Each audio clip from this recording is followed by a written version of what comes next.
All right, so Sean McVay confirmed today that Matthew Stafford has a UCL sprain in his thumb. For those of you who don't know what a UCL sprain is, it's first off the ulnar collateral ligament. There's also one in the elbow, I believe, and the shoulder. That's the thing Brock Purdy had. It's not the same. The thumb is different. It's between the metacarpal bone, which is considered like the hand bone. So you would have right here, like it would be like this bone, and then up here would be the phalanx, and that is considered the finger bone. And so those are connected by your UCL, the ulnar collateral ligament, right in between, and that is what is sprained. Now, a sprain is a slight tear, and I want to say this right now because I think there are way too many Rams fans. If you haven't already heard the news, there's the news. But if you have heard the news and you're on Twitter, you can see there are a lot of Rams fans saying, we're out of the woodwork. He's going to play. Okay. Let me just pump the brakes just a little bit here for you and explain the severity of the situation. Because, by the way, still has that hip, the hip issue is still bothering him. So keep that in mind. Number one. But number two, this is his third thumb injury since 2020. Okay. November 15th, 2020, on the Lions against the Washington football team at the time. He tears his ligament in his thumb, continues to play, and plays beyond that game. August 2nd, 2021, with the Rams. He'll never get an injury like this moving forward because they've made significant changes to practices and training camp. Now you actually have to wear that, I forget what it's called, but you basically have to wear that like padded cap on your helmet because on a follow through, he hit a teammate's helmet coming through on his hand, and that led to him dinging up his thumb. He had a thumb sprain with the Rams, the summer of his first season with them. Now, this is the third time, and the third time looked like the worst. I mean, he got that thing caught in the helmet, throwing the sidearm, so it's not great right now. But the reason I bring up his history is because he's already had 2 injuries to this thumb, his right thumb, when he's throwing, when he's following through, this thumb. And now he has another injury. So I'm saying pump the brakes. I'm not saying I'm a Brett Ripien stan. I'm not saying he needs to be out there and playing. I don't care what the Rams do here as long as they're making the best decision for Stafford's immediate and his long term.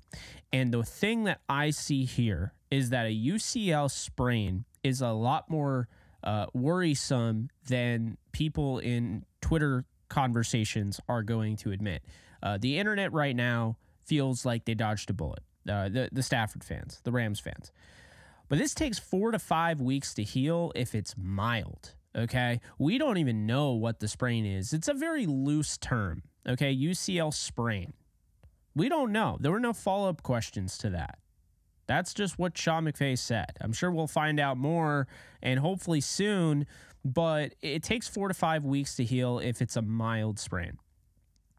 Now, the re-injury risk is going to be significantly greater, which is the thing that is causing me to feel very concerned. But if it's a grade 3 UCL sprain, it can take several months. And McVay said he's day-to-day. What is day-to-day? I mean, I don't know what that even means. I think the next 24, 48 hours, like he said, are going to be a key indicator for sure. It's about gripping the football. But let's be honest here. Day-to-day means nothing. That's just PR. We have no idea how bad this sprain is for Stafford. I don't think they do right now either. This is a wait and see. And if you're waiting and seeing and you decide 48 hours from now he's not going to be it, you better have already signed somebody to the active roster. And this is why the Rams need to get on that. But furthermore, let's stick with the injury here for a second. You guys remember in 2019, Hall of Famer, or should be Hall of Famer at some point, Drew Brees, he tore his UCL in his thumb. Do you guys remember that? I was at that game at the Coliseum. Okay, he could not grip a football. So this is the next day. Just because he could grip the football in the Rams game doesn't mean he'll be able to as the week progresses. This could get worse. Okay, so I'm a little concerned by that for sure. And keep in mind, Brees missed a lot of games. Bridgewater came in, all of that. But it is going to be painful, man. It is going to be painful. He already had a repair, on his thumb and everything. This is going to be a problem. And I'll say this right now, okay? We're not even talking, like, if he plays, how good is he going to be? I mean, you need your thumb on your throwing hand to be able to throw the football. You can tape it up all you want. End of the day, I mean, that's going to be a problem. So my biggest concern is another ruptured UCL. And a ruptured UCL would mean additional surgery and end of the season. So I am concerned by that. I think there's a very, very high chance of re-injury. And I don't necessarily think he should play this week. I don't. I'd like to see him, and I also wouldn't like to see him because I don't want to see him trying to push through an injury where he has no business playing. It's Matthew Stafford. So, obviously, we've come to take for granted how he'll just get out there and make it happen. But should he? This is where I think the Rams team doctors and Rams organization needs to save Stafford from himself. You know Stafford is going to want to play more than anybody. And you know that the Rams do need Stafford to win the game. But it does not make any sense to hurt him now, to run the risk, put him out there, have him get hurt again, done for the year, now your season's over. Okay? This is what they need to do. They need to sign Carson Wentz, like I said in a previous video. We know Stetson Bennett's likely not coming back this year. And they got Brett Rippon. Have Rippon start the game like Wolford did when Baker, had his first game. Have Rippon start the game. If he struggles, give Carson Wentz a shot. Carson Wentz is as close to Baker Mayfield plug and play as you're going to get available. So I think that's the best case here. I don't think you need to put Stafford on IR, but you might have to. I think the best thing here is to play this safe. You got an easier road ahead of you. If you can win this game, by the way, against a team that does allow you to run the football, just manage the game, have Rippon or Wentz or whoever manage the football game, get out of Lambeau with a win. You're 4-5 going into the bye. That gives Stafford 2 weeks to heal. Okay, this takes 4 to 5 if it's mild. I don't know if it's mild. Again, we have no idea. But that would give you a potential shot to hold him out maybe a game or two, and then he's probably good to go if it is a mild thing. What the Rams can't afford to do is rush him back out there. And man, if they did, though, that would sure defeat a lot of their tanking things that I'm constantly hearing, because you're not going to send a guy out with a UCL sprain in his thumb if they're tanking. Right? You're your best quarterback out there if they're tanking. So that wouldn't be the case. But I am concerned. I go back to Drew Brees and I think about it. When he tore that UCL, he could not hold the football. I was on that sideline at the Coliseum. I was sitting the closest to the Saints sideline. I saw him trying to grip the football. He could not do it. It was clear as day. So I don't know.